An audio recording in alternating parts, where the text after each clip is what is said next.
All right, so let's just start off. You announced on Facebook you were closing Sweet Cakes by Melissa over the weekend. Yep. What brought you to close the shop? It's been actually in the works for a while. I went and got another job. It's just not conducive to run the bakery, have twin boys, and have a 40-hour-a-week job. So it was too much on your plate? Too much on our plate, and quite honestly, money wasn't as well. The bakery wasn't doing as good as what we would have liked to do to keep it open. So it was too tough to keep it afloat financially. A lot of it had to do with building up, seasonal work, weddings. We lost a lot of that business. So, yeah, it's just you make your money in the summertime to coast through the wintertime. When you don't make enough in the summertime, you just shut it down. So the wedding part of the business took a hit? Yeah, that's probably been the worst. We had a lot of, there was a group of people, I don't know who these people were, but that called and emailed and harassed a lot of our vendors to the point where they had to take us off, and where a lot of them stopped referring us because of it. So yeah. Do you know, or can you estimate how many referrals you lost as a result of publicity? I won't say which businesses, but we had some pretty big venues that referred us, and we lost out on them. So quite a few.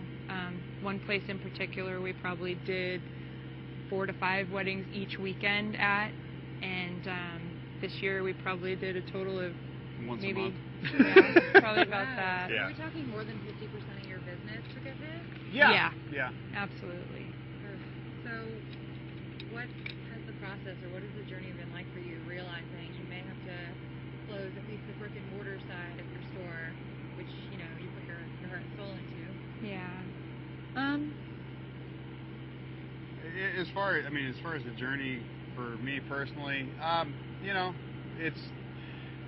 it's to be expected when you're up against what we're up against. I'm not surprised by a whole lot that's happened. It's one of those things where you never want to see something you put so much work into go belly up. But on the other hand, I have faith in the Lord, and He's taken care of us up to this point, and I'm sure He will in the future. So, do you blame anyone in particular? I mean, I know you said there were sort of these anonymous people out there that were harassing these vendors, but Yeah. I mean, do you blame bad publicity or? I'm not the type to put blame on anybody. I just unfortunately think it is what it is, and it is what happened, and there's been some not very nice people, I guess, out there, and it's ironic. There's a lot of closed-minded people out there. They would like to pretend to be very tolerant and just want equal rights, but on the other hand, they've been very, very mean-spirited. They've been militant. The best way I can describe it is they've used mafia tactics against the business. You mean death threats? What do you mean by mafia? Well, we've had. In fact, I just found a social media site where a guy actually said that he'd like to find us and slap the expletive out of us. But as far as the mafia tactics, basically, if you do business with Sweet Cakes, we will shut you down. I mean, that's mafia tactics. Is that heartbreaking for you? I mean, that this is something. yeah, to some extent is out of your control.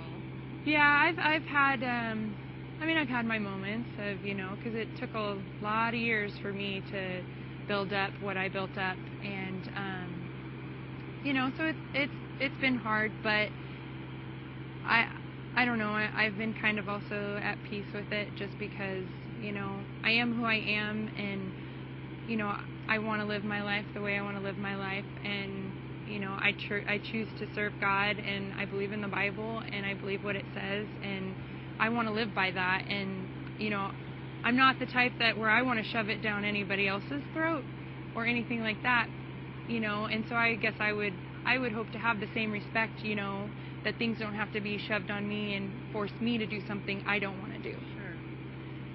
So at its core, I mean, this is, I think you could say, or maybe you could say otherwise, coming down to strong religious beliefs or your faith and discrimination. How would you describe what this is? You know, discrimination is really a wrong terminology for what took place. Yeah. If I discriminated against this girl, we wouldn't have done cakes for her in the past. Exactly. We I have didn't want to be a served. part of her marriage, which I think is wrong. So. And so you stand by your faith. You feel like you've been faithful from the beginning or from the get-go of your business, and you've always you've never sold a cake to somebody that was gay or lesbian or anything like that. Is that what you're saying? No. We We've have. sold. We have.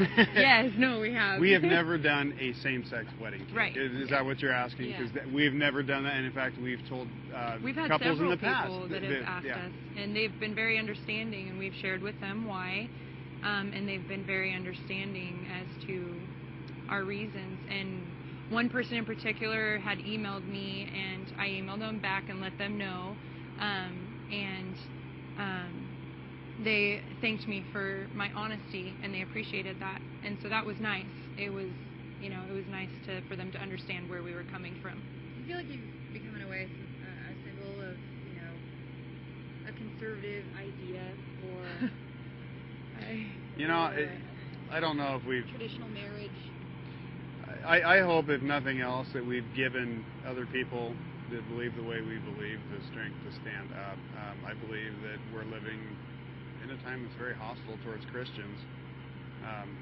Our First Amendment rights are being stripped away, and I'm willing to stand up and take this fight. So do you feel like you're being discriminated against? Oh, definitely. Yeah, I mean, I think at this point, I'm not allowed to have a faith in the public sector, which goes against the Oregon State Constitution. So what would you say to critics, to supporters of same-sex marriage, who feel like you did discriminate against? Critics that support gay marriage, I honestly, we can agree to disagree. I'm not forcing my views down their throat. I would hope that they wouldn't want to do the same to me. So where do you go from here? I don't know. We just enjoy our family and just try to live our lives the best we can, and hopefully it'll. I mean, I started my business out of my house, and it went really well there. Sometimes when I had the business, I would sit there and I'd think like, oh, I wish it was back in the house. It was a lot less stress. So a part of me is like, okay, this isn't bad. It's a lot less stress, and I have 5 kids, so they need me, and so I don't know. I kind of look at this as a blessing in disguise that I get to spend more time with my kids, and so I'm looking at it really positively. Like I am. Do you foresee opening another brick and mortar type shop? I do have some. I have some certain things in the works of possibly getting to sell my product out of other locations. So, I mean, I still see, good things in the future and stuff. So what about the cases? There's the Bureau of Labor and Industries that is investigating your business, as well as potentially Department of Justice investigation. Yeah, Department of Justice referred it over to Boley. Department of Justice wouldn't actually deal with this, so it's strictly the Bureau of Labor and Industry. So do you have any updates on where that can stand? No, actually, it seems to be that the media finds out before I do. So, kind of strange how that works. Okay. Did the closure have anything to do with that investigation? No, we weren't pressured by the state to close down, no. Okay. Do you know if the case will become moot if you no longer have a store that's open in a brick and mortar location? I don't think so. I think it's still. I mean, from what our lawyers told us, it's still. There's still a business license. We're still in business, so there still is going to be a fight to fight. So. Anything you'd like to add? I guess I would like to say to everybody that has sent us really encouraging cards and the support. Sorry, I don't mean to get emotional, but the support that people have sent us means a lot, and it's very encouraging things that people send us, and really appreciate it. So I would love people to know that from everywhere. Thank you so much. Did you expect that this sort of a thing would happen when that one day you decided, no, we don't want to sell a cake to same-sex Oh, no. I didn't anyway. Well, yeah, I mean, in the past, we've, like we said, declined to do cakes for other same-sex ceremonies and never had a problem with it. So, yeah, I didn't think there would be a media frenzy, didn't think there would be complaints filed, because it was just something that happens, you know. So.